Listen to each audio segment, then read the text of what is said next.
Hello students, कैसे हैं आप सब लोग।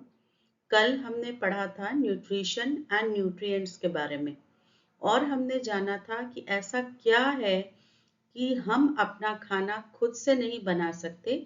We are dependent on plants and animals for getting the products and then we are able to make the food, but plants can make their food. तो आइए बच्चों, आज हम जानते हैं कि ऐसा प्लांट्स के पास क्या है। The process by which the plant makes food is called photosynthesis. उसको हम लोग photosynthesis कहते हैं। This photosynthesis, अब हम इसको थोड़ा और अंदर जाएं। क्या है photosynthesis? हम सब लोग जानते हैं फोटो का मतलब होता है क्या? Sunlight, light. फोटो का मतलब लाइट, सिंथेसिस मतलब बनाना, लाइट के मदद से खाने को बनाना। That process is called photosynthesis. केवल लाइट की मदद से नहीं, और क्या चाहिए प्लांट्स को? प्लांट्स को सनलाइट चाहिए, जो हमने बात किया, water, carbon dioxide and chlorophyll. ये चीजों की जरूरत होती है, sunlight, water, carbon dioxide and chlorophyll. तब बात आती है, जैसे हमारे घर में किचन होता है खाना बनाने के लिए, मम्मी उसी में खाना बनाती है। तो प्लांट्स अपना खाना कहाँ बनाते हैं? प्लांट्स का जो किचन है वो उनका लीव्स होता है, पत्ते। पत्ते केवल खाना बना सकते हैं। क्यों? क्योंकि पत्तों के पास एक पिगमेंट होता है, एक केमिकल होता है जिसको हम लोग कहते हैं क्लोरोफिल। हम उस पर बाद में आते हैं। सबसे पहले हम बात करें कि हमें इन चीजों की जरूरत होती है, sunlight, water, carbon dioxide and chlorophyll. तो प्लांट्स को वाटर कहाँ से मिलता है? प्लांट्स को वाटर मिलता है रूट से, सॉइल में से। मिट्टी में पानी प्रेजेंट है, उसको रूट्स अपनी तरफ खींचता है और उसके बाद रूट के पास, स्टेम के, रूट से स्टेम के तक ये एक पाइप लाइक स्ट्रक्चर होता है जिसको हम लोग कहते हैं वेसल। जिसको हम लोग कहते हैं वेसल। ये वेसल रूट्स को जोड़ता है कहां तक? लीव्स तक। ये जो तुम जाइलम देख रहे हो, ये जाइलम शुरू होके एंड होता है लीव्स तक। तो पानी कहां तक पहुंचा? रूट से लीव्स तक पहुंचा। Through a continuous vessel, water reaches to leaves. I hope this thing is clear to you. तो बच्चों, अभी हम बात कर रहे थे क्लोरोफिल की। तो क्लोरोफिल जो है वो ग्रीन कलर का सब्सटेंस, तुमने देखा होगा कि पत्ते का कलर ग्रीन होता है। वो ग्रीन कलर क्यों होता है? क्योंकि उसके पास एक केमिकल है जिसका नाम है क्लोरोफिल। तो ये क्लोरोफिल जो है वो पत्तों को कौन सा कलर बना देता है? ग्रीन। तो यही क्लोरोफिल के चलते जो लीव्स हैं, they are able to do photosynthesis.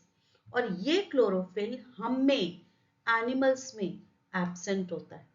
तो हम अपना खाना खुद से, क्योंकि सनलाइट तो हमें भी मिल रहा है, पानी हमारे बॉडी में भी है, कार्बन डाइऑक्साइड हमारे बॉडी में भी है, तब हम खाना क्यों नहीं बना सकते? क्योंकि हमारे पास क्या नहीं है? क्लोरोफिल नहीं है।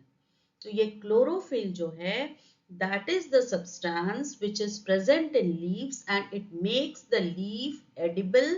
It makes the leaf means to prepare their food. अब देखो, यहां से एक और बात समझो। ये क्लोरोफिल प्लांट्स के और दूसरे पार्ट में प्रेजेंट नहीं है। तो वहां क्या होता है? वो पार्ट्स खाना नहीं बना सकते। केवल प्लांट्स में प्रेजेंट लीव्स ही खाना बनाने में कैपेबल होते हैं। So this chlorophyll is very very important in making food. काम क्या है क्लोरोफिल का? Chlorophyll captures solar energy. Solar energy कहां से आ रही है हमारे पास? सन के पास से आ रही है। सन के पास से जो सोलर एनर्जी आ रही है उसको पकड़ने में कौन मदद करता है? ये क्लोरोफिल। क्लोरोफिल हेल्प करता है सोलर एनर्जी को पकड़ने में। ये बात हो गई सोलर एनर्जी की, क्लोरोफिल की और वाटर की। तीसरा बचा, चौथा चीज बचा कार्बन डाइऑक्साइड।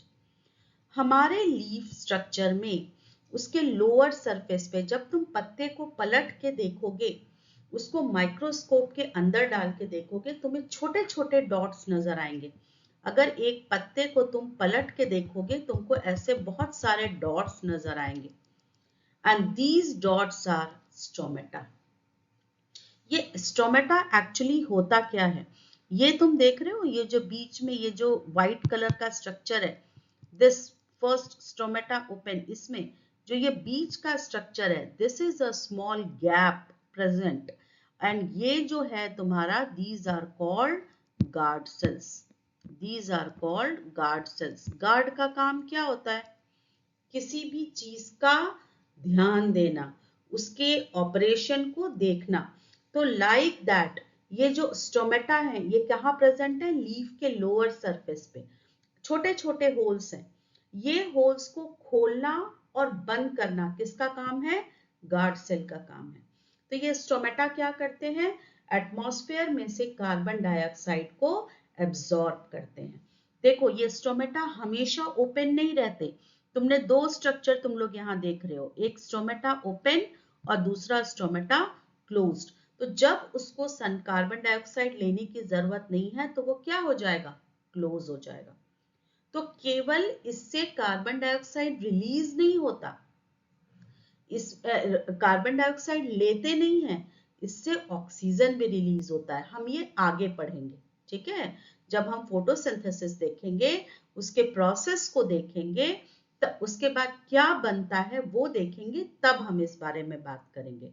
फिलहाल जो कार्बन डाइऑक्साइड है, that is being absorbed bye stomata which is present on the lower surface of the leaves. And what is the thing which regulates the opening and closing of stomata? That is the guard cells. Guard cells जो हैं वो stomata के opening और closing को control करते हैं। सो ये photosynthesis वो प्रोसेस है जो सोलर एनर्जी को कैप्चर करके किसमें कन्वर्ट कर देते हैं? फूड में। सो ये फूड क्या है? Chemical energy. तो इस पृथ्वी पर केवल एक फोटोसिंथेसिस वो प्रोसेस है जो सोलर एनर्जी, सन एनर्जी को फूड एनर्जी के अंदर कन्वर्ट कर सकते हैं। तो बच्चों, ये चीज समझ आ गया कि फोटोसिंथेसिस क्या है? प्लांट्स का वो प्रोसेस जिसमें वो सनलाइट की मदद से अपना खाना बनाते हैं। लेकिन ये कब पॉसिबल है? जब सनलाइट है। तो वो सनलाइट जो है हमारे अर्थ के ऊपर अल्टीमेट सोर्स ऑफ एनर्जी है, एकमात्र सोर्स ऑफ एनर्जी है जो कन्वर्ट कर सकती है, जो कन्वर्ट हो जाती है, जो सोलर एनर्जी प्लांट्स कन्वर्ट कर पाते हैं सोलर एनर्जी को, किसमें? केमिकल एनर्जी में। ये पावर केवल प्लांट्स के पास प्रेजेंट है। सबसे यूनिक प्रोसेस है ये, बहुत यूनिक प्रोसेस है जो प्लांट्स को हम सब में अलग बनाता है। ठीक है? अब हम उस पेज के ऊपर के बॉक्स में तुम देखोगे सेल दिया हुआ है। सेल क्या है? अब जब हम घर बनाने जाते हैं, हम घर किसकी मदद से बनाते हैं? ईंट, ब्रिक्स के मदद से। तो ये ब्रिक्स जिस तरीके से एक घर को स्ट्रक्चर ब्रिक्स देता है, उसी तरीके से किसी भी लिविंग ऑर्गेनिज्म का जो बॉडी का स्ट्रक्चर है वो कौन देता है? सेल। सबसे छोटा पार्टिकल जिससे कोई भी लिविंग ऑर्गेनिज्म बना है, दैट इज सेल। ये जो सेल है, that is the smallest part of any living organism. So we cannot see with our naked eyes, हम उसको अपनी खुली आंखों से नहीं देख सकते। Then how do we identify? We can see with the help of microscope.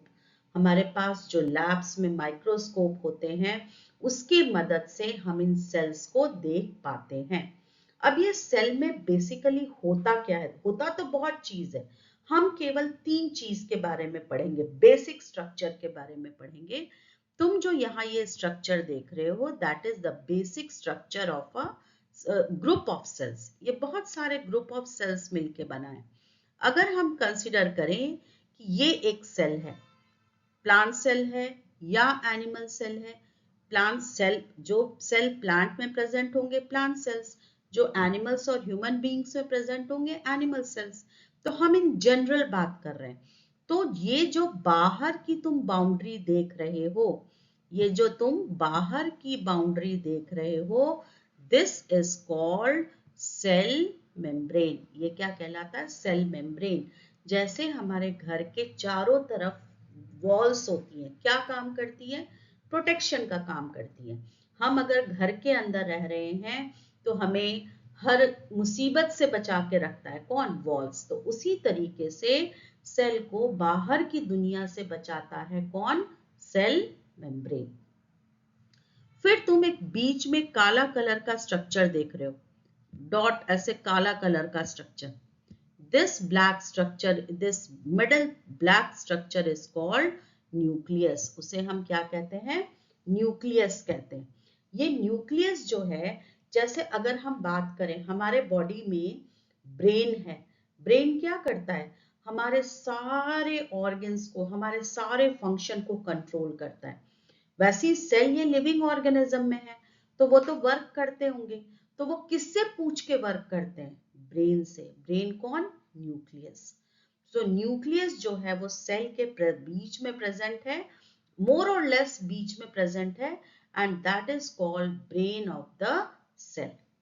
अब ये न्यूक्लियस और सेल मेम्ब्रेन के बीच की जो जगह है, के बीच की जो जगह है, ये जो जगह है that is filled by a thick jelly like structure.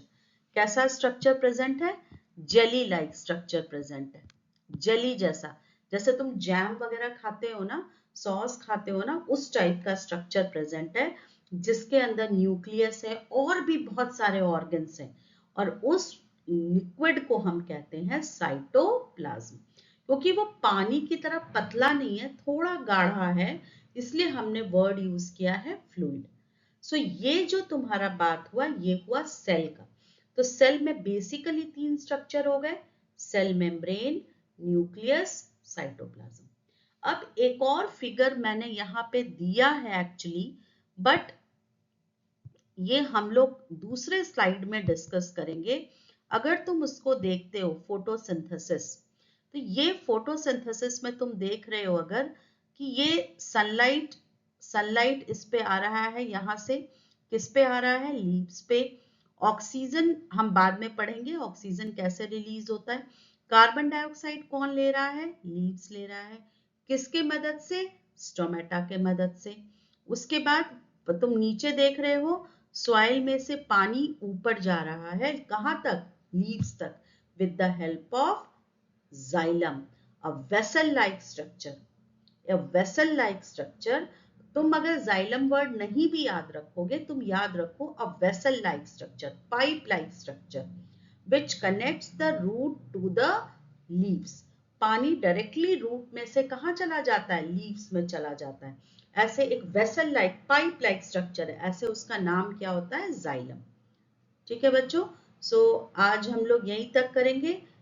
कल फिर हम प्रोसेस ऑफ फोटोसिंथेसिस, फोटोसिंथेसिस होने के बाद खाना बनता कैसे है, बना क्या, क्या बनता है, खाना किस फॉर्म में बनता है। हम रोटी सब्जी खाते हैं तो प्लांट्स क्या खाते हैं, हम लोग ये जानने की कोशिश करेंगे। ठीक है, तो कल हम लोग बात करेंगे प्रोसेस ऑफ फोटोसिंथेसिस और what is being formed after photosynthesis.